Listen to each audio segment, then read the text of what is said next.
Hey, sports fans, welcome back to another episode of Bucky's Sports Show. Tonight we're going to talk about all things Indiana State and the week that the athletic team had. First off, let's talk women's golf. They played at the Redbird Invitational, and they played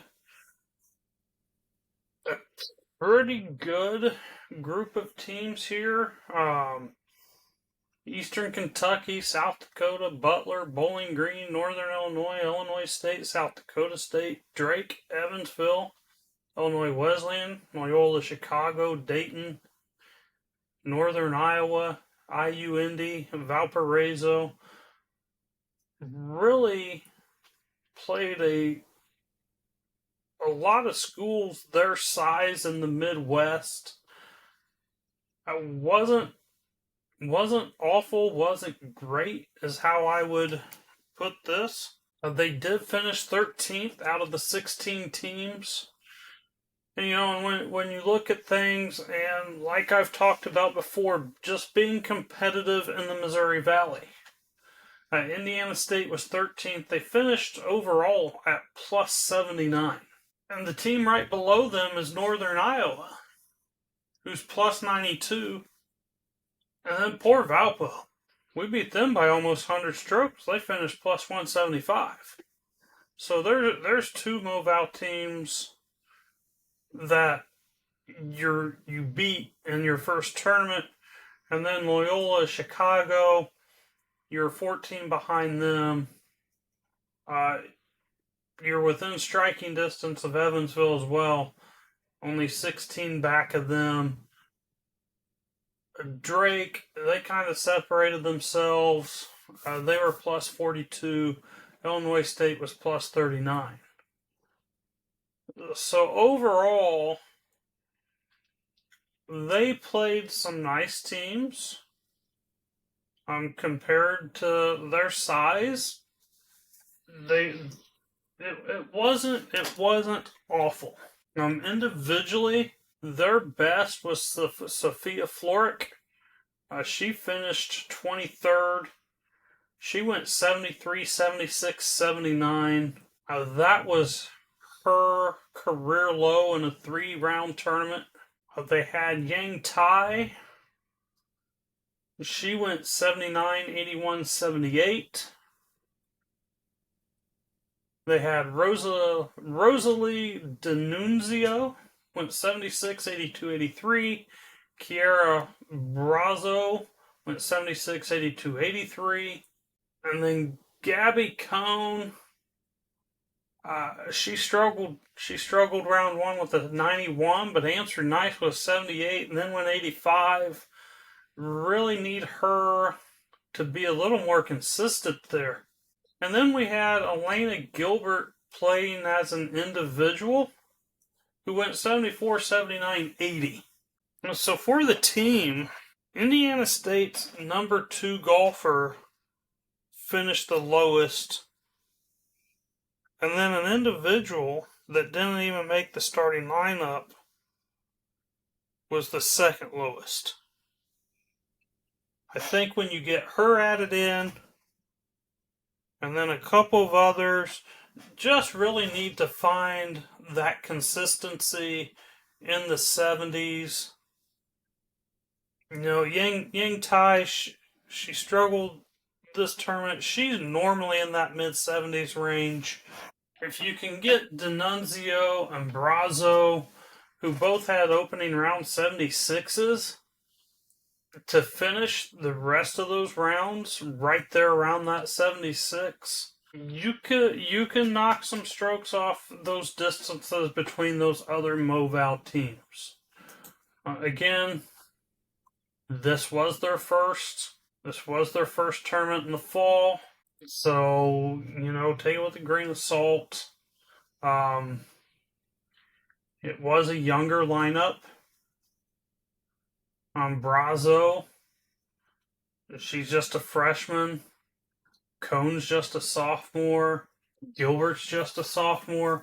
The only senior that went and played was Yang Tai. So probably not probably not the worst performance there. You would like to see a little bit more consistency, but at the end of the day, you take the positives. The positives are you're around your conference, and at the end of the day, that's who you have to compete with. You have to be able to compete with your conference. Overall, not a bad performance from Sycamore golf team. Would have liked to seen a little bit better there. But Sophia Florek was just a really nice outing for her.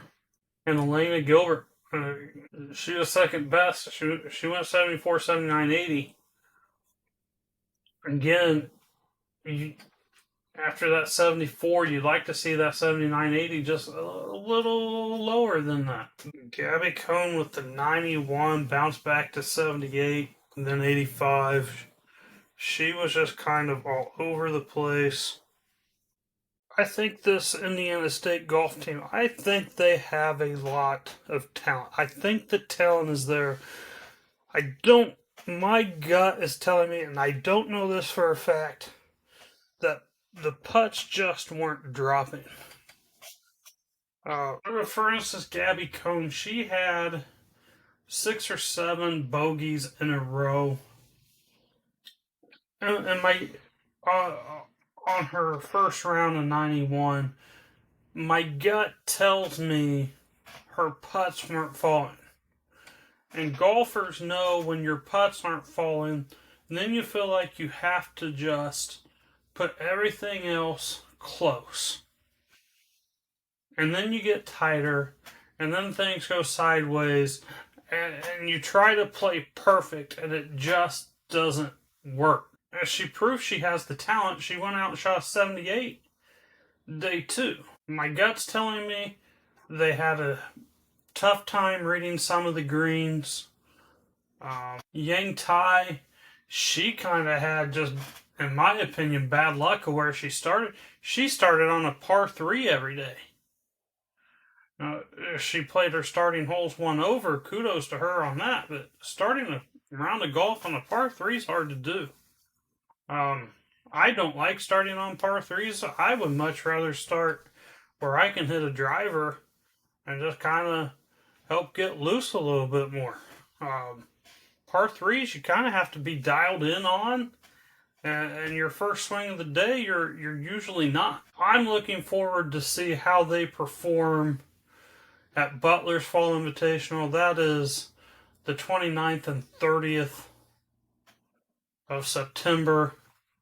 I think they're going to fare much better. Let's move on to women's soccer. Thursday, Indiana State traveled up to Green Bay, and they came away victorious with a 2-0 victory. I was not able to watch this game.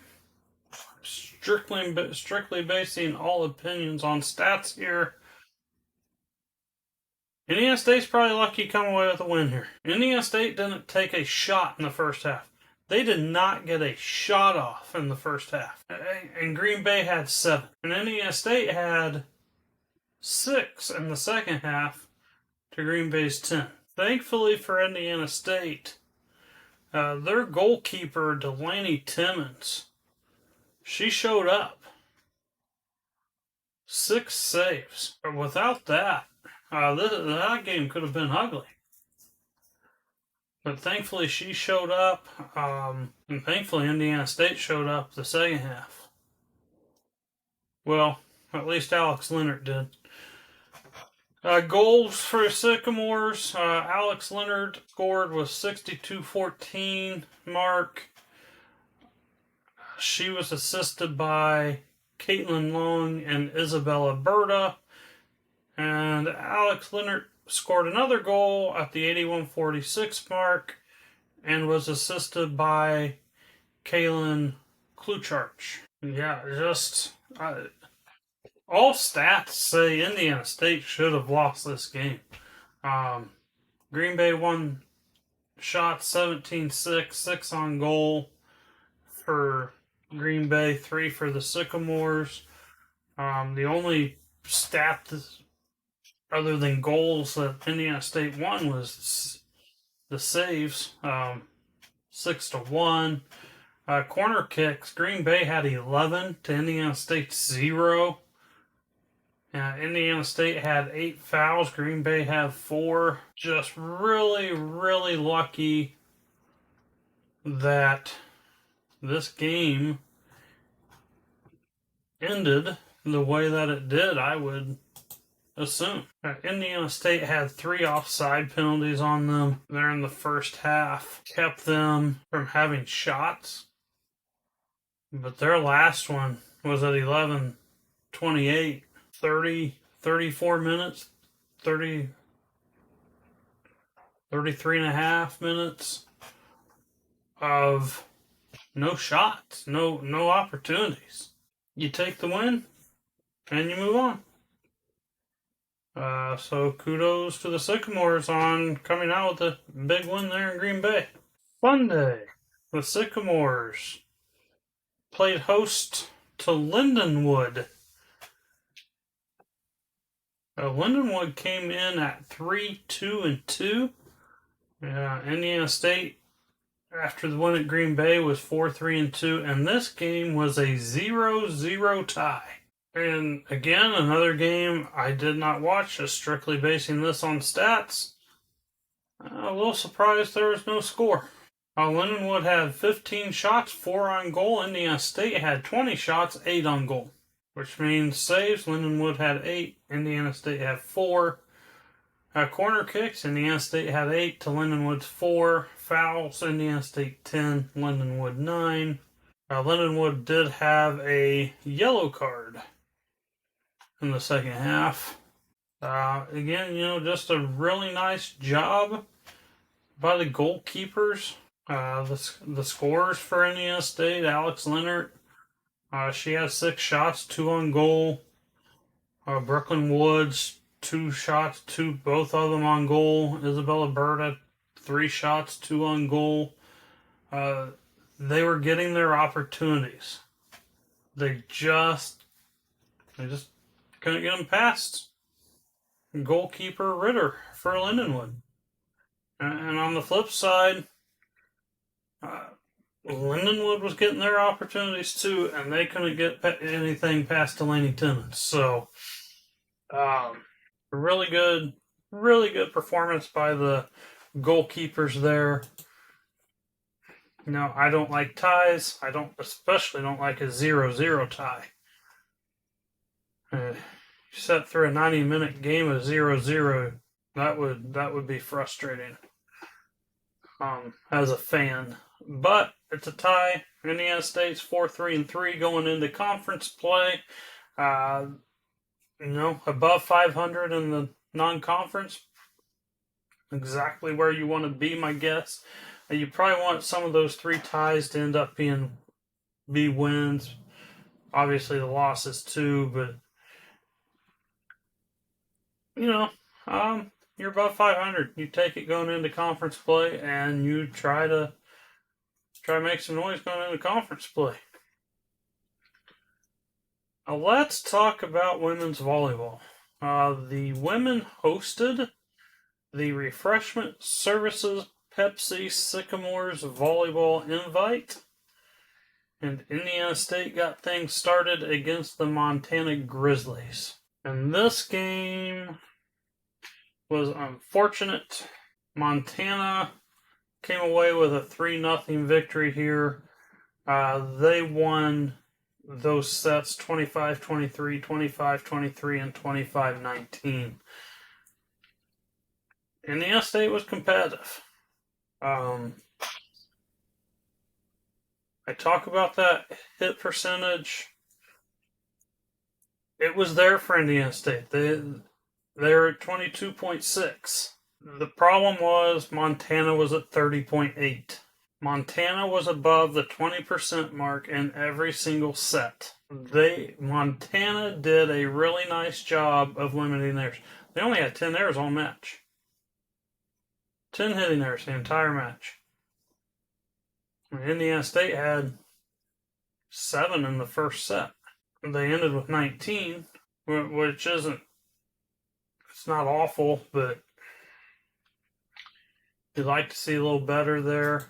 Really, really tough game. Montana, they jumped out to a 4-1 lead. Indiana State tied at 4. Just kind of traded points really the rest of the way. Indiana State took a 23-22 lead, and then Montana just scored the last 3 points. So set 1 wasn't horribly played. Set 2, a lot of the same. Montana got out to a 3-0 lead, and then you just kind of traded points back and forth. They're 9-5. Montana got up 15-10. Then Indiana State started chipping away at it, 21-16. And then Indiana State makes it 21-20. They make it a contest, but they got to 23-22, and they just couldn't get over the hump. And set 2 went 25-23 as well. Set 3, Indiana State scored the first point there, and then Montana went on some 3-point runs that were interrupted by the Sycamores for 1. Montana built a 9-4 lead. Then Indiana State kind of started chipping away at it again. They got it to 11-9, but Montana, they stretched it out to 19-10. But, to Indiana State's credit, at 20-11, Montana, they kind of started chipping away at it. But Montana never really allowed them to go on a huge run to get back in it. They did get it up to 19 to make it 25-19. Made it a little more respectable, but it is what it is. Indiana State led in kills by Kira Holland. Chloe Gilly had the only ace. Kimura Whetstone had 4 blocks. Emily Weber had 19 assists. And Hadley Harderson had 11 digs. Match 2, game 2. This is a game I attended. I was at this game. They have the attendance at 249. I believe there were more people there than that. It was a well-attended game. I was surprised by the number of Indiana State students that showed up for it. I am happy about that. I am happy it was so well-attended. They may not count student attendance in that, as they get in for free, which may be why it seemed like there were more people there than the 249 that is listed in the box score. But that was a well-attended volleyball match. It was fun. Really good atmosphere. As I was sitting there, I was thinking, man, I should come up to more of these volleyball games. This is a lot of fun. So, if you get an opportunity to go to Indiana State volleyball, I recommend it if you're a fan of volleyball. With that being said, this match was against Eastern Illinois. Indiana State won 3-1. They won the first set 25-18. The second set went to Eastern Illinois 25-21. And then Indiana State closed it out in the next 2, going 25-22 and 25-12. Indiana State did extremely well limiting errors outside of set 2 and start of set 3.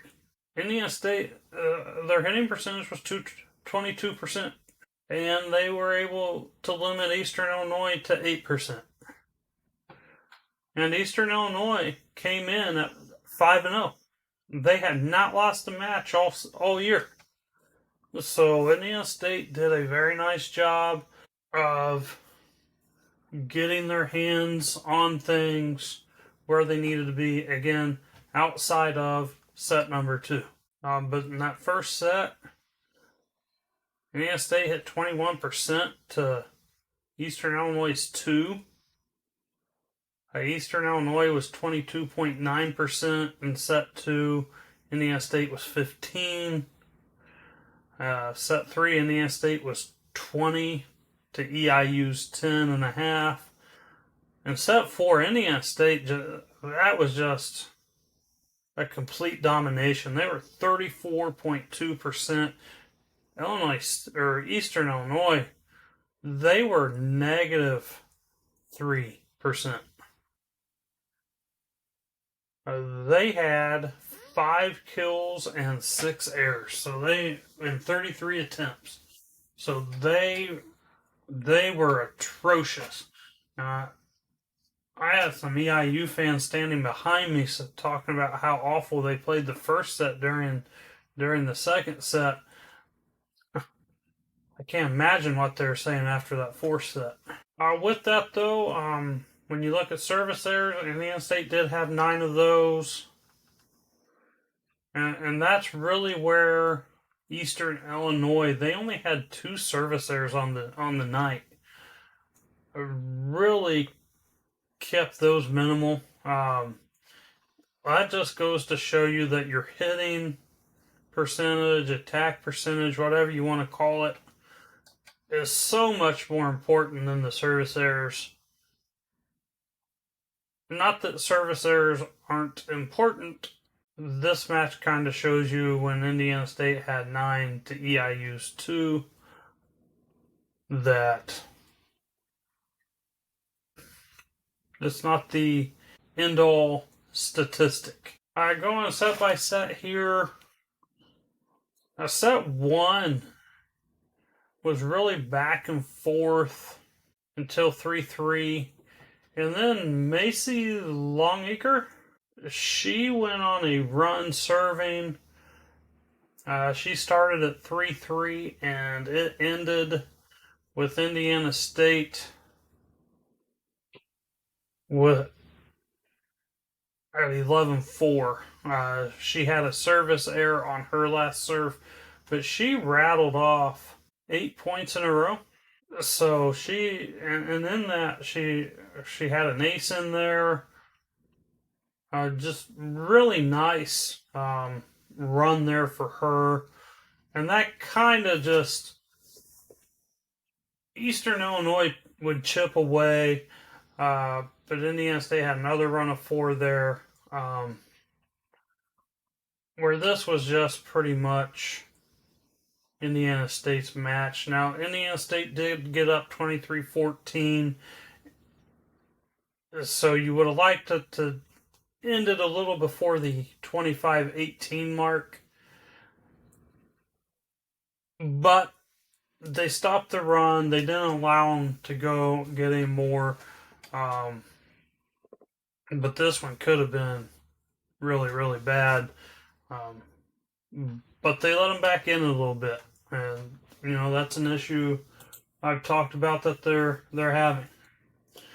Set 2 really started off kind of the same way set 1 did.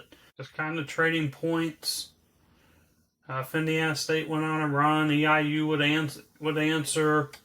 Just no one really broke away until Eastern Illinois got a side out at 17-17, and they rattled off 3 service points in a row to make it 21-17, and Indiana State just could not answer that run, which allowed Eastern Illinois to win 25-21. Now, the problem I saw with Indiana State in this set, they were leaving middle of the floor wide open, and Eastern Illinois just took advantage of it. And I also thought that's how the set 3 started as well.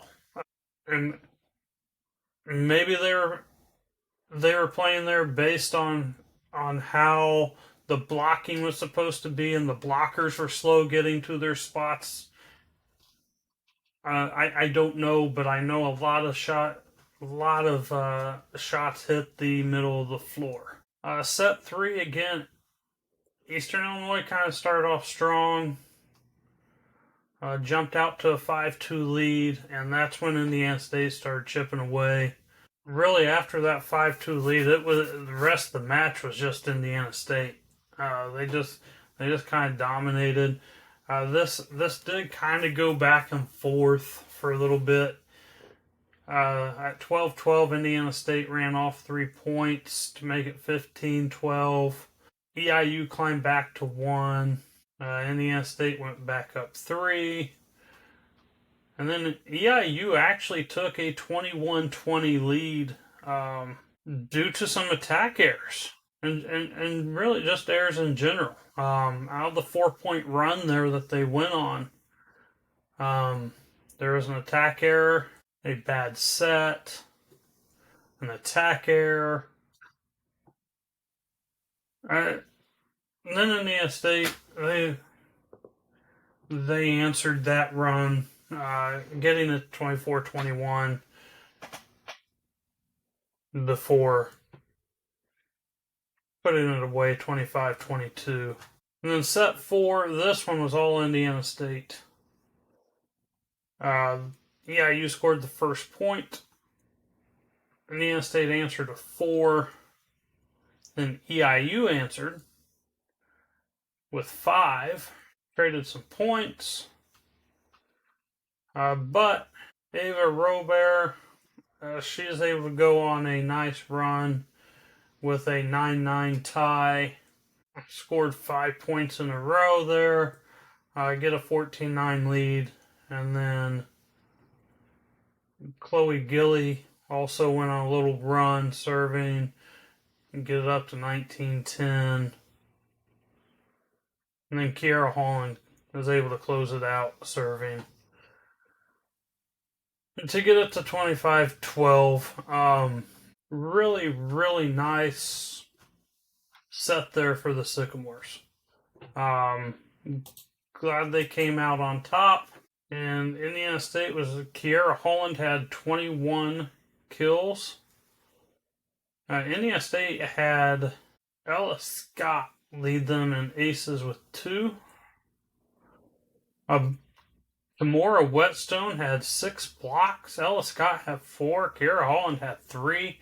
They did a really nice job at the net for the most part. Like I said, they're in set 2 and the start of set 3. They kind of struggled there for a minute, but they got it corrected and just kind of dominated. Assist, Emily Weber led with 25, and Chloe Gilly led with 17 digs. Again, really, really nice environment inside Holman Center for volleyball. I hope I can get to more because I really did enjoy that, and I do like volleyball. I coached volleyball 1 year at the high school level, so it is a sport I enjoy. So hopefully I can get back up there. Saturday night, Indiana State finished with Butler, and Butler took this 3-0. But man, Butler won all 3 sets 25-23, 26-24, 25-23. Just right there the entire time. And again, your difference maker. Butler was able to hit 31%, and Indiana State was 26.3. 18 hitting errors to 11 errors. But 33% in the first set. Pretty solid. Really, this isn't a huge. It's not a bad loss. It's not a bad loss for Indiana State. Butler's a Big East team, so you expect to lose to the Big East. So they were very, very competitive against a bigger conference. set one, no one was able to really break away. I mean, Indiana State would go on a run, Butler would answer. That's just kind of how it went. Butler got down 18-15. They answered back, take a 19-18 lead. And then it just kind of went back and forth. Indiana State was up 23-22, and Butler finished with the last 3 points. You'd like to see Indiana State put that away a little better. But, 25-23, played well. Probably, I would say this match should give them some confidence going forward. Second set, a lot of the same. Runs that were answered. Just kind of back and forth scoring. Here, Butler got out to 17-11 lead. Indiana State was able to cut it back to 17-15 and just kind of chipped away and got it to 23-23. And then 24-24. And then Butler scored the last two for 26-24. Then set three, again, just kind of back and forth. Indiana State got out to a 12-7 lead. And you'd like to see them hold on to that. Butler cut 12-11. Indiana State extended to 15-11. Butler tied at 16. More back and forth. And Butler finished with the last two to make it 25-23. Indiana State was led in this match. Kara Holland had 16 kills. Macy Longacre had 1 ace. Kimora Whetstone had 3 blocks. Emily Weber had 18 assists. Avery Hells had 18 assists as well. And Chloe Gilly had 16 digs. Now, going back to the Eastern Illinois, which was the match I attended, the one thing I noticed was in their starting lineup, Indiana State only started 1 senior, and that was Kimora Whetstone. She was the only senior that started. Everyone else is young. Emily Weber, she's a senior as well, and their other senior did not see the floor the night I was there. That is Cadence Gilly, the senior, I believe the sister of the sophomore Chloe Gilly. So this Indiana State volleyball team, they are young. They've got the pieces where they're kind of struggling this year, but if they can put it together, their future isn't all that bleak. They're sitting at 3-6 right now. And really, that wasn't a bad outing for them. We talk about Butler being a Big East school, they're now 500. Eastern Illinois, they were 5-0 going into the match against Indiana State. Montana, they were 3-3 going into the match against Indiana State, and they were competitive in every single set the entire weekend. So just a really, really good invite for the volleyball team. I think we will talk about their schedule here and what they got coming up.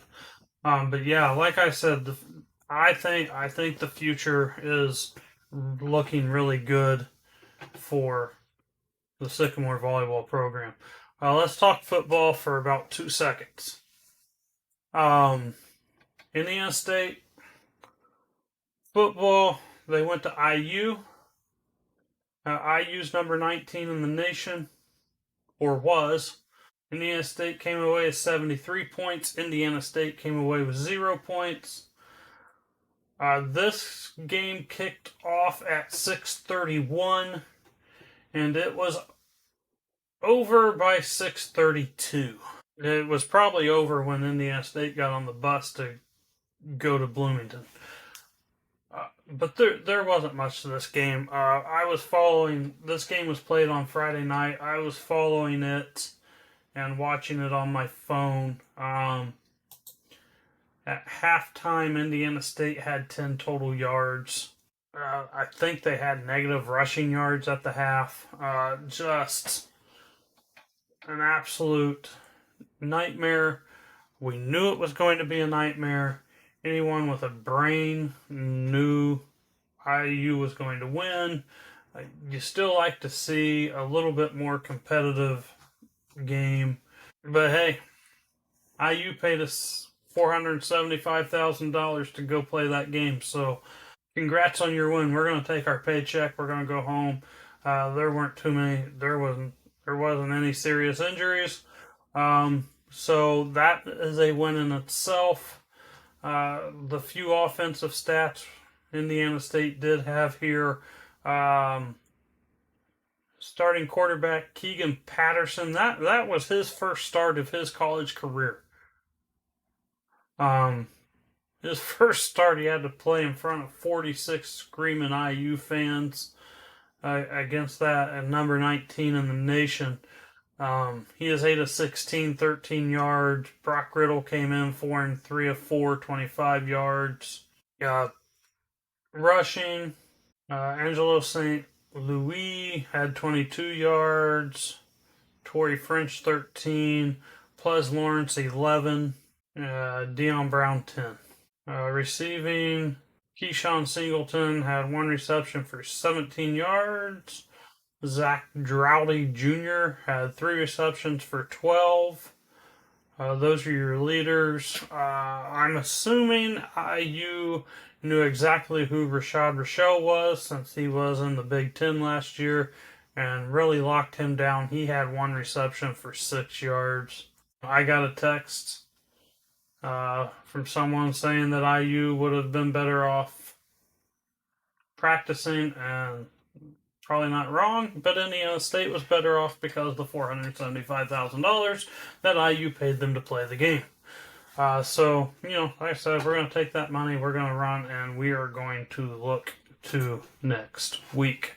And looking to next week, our women's soccer team, they will play on Saturday, September 20th. That is a 3 p.m. game.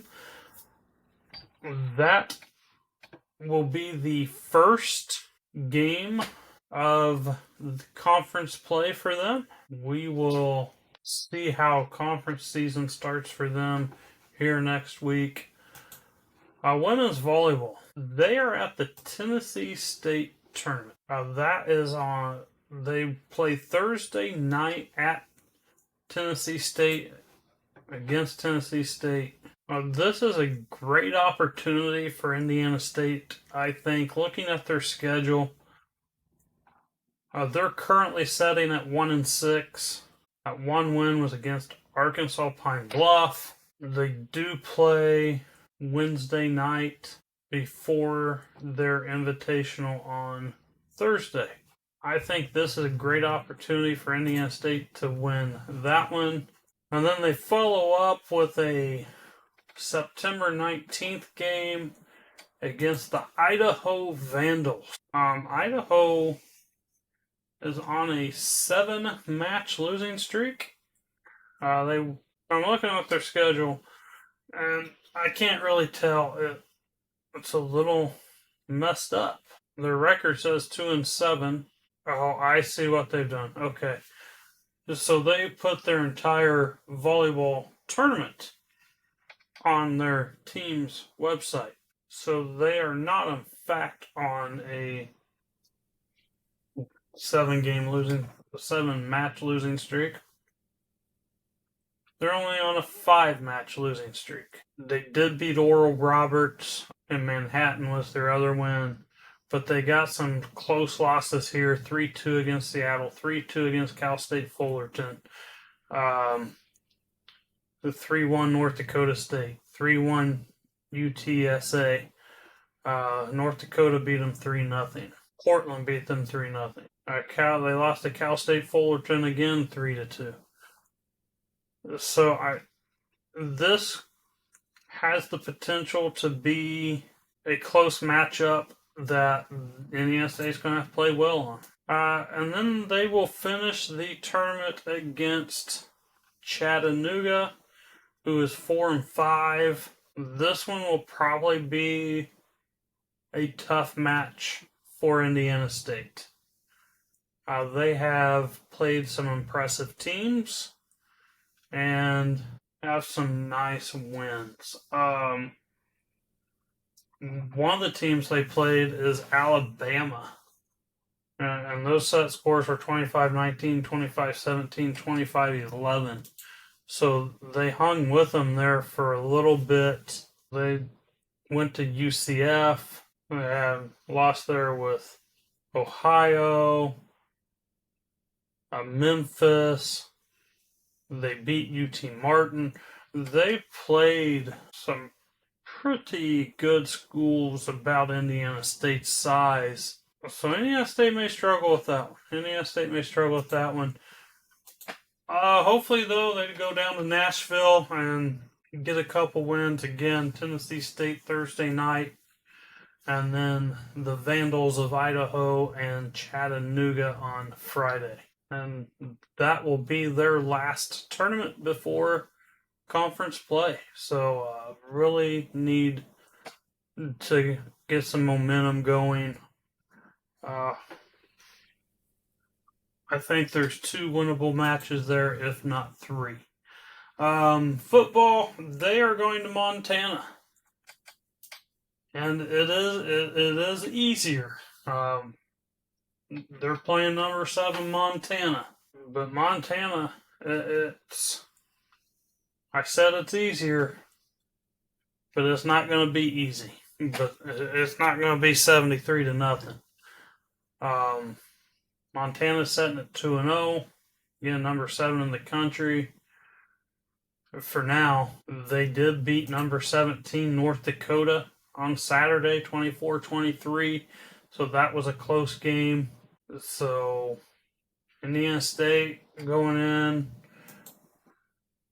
number 7, maybe even higher when the rankings come out tomorrow or later this evening.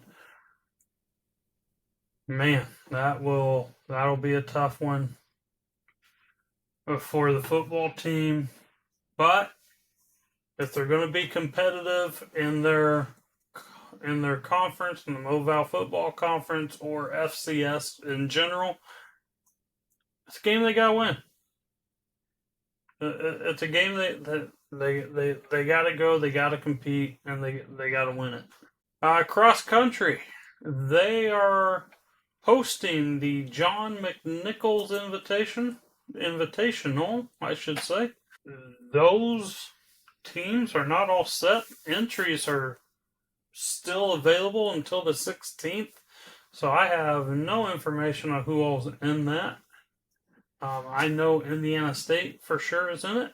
Other than that, I have no clue. We'll find out next week. But that is at Terre Haute. That's at the Laverne Gibson Championship cross-country course.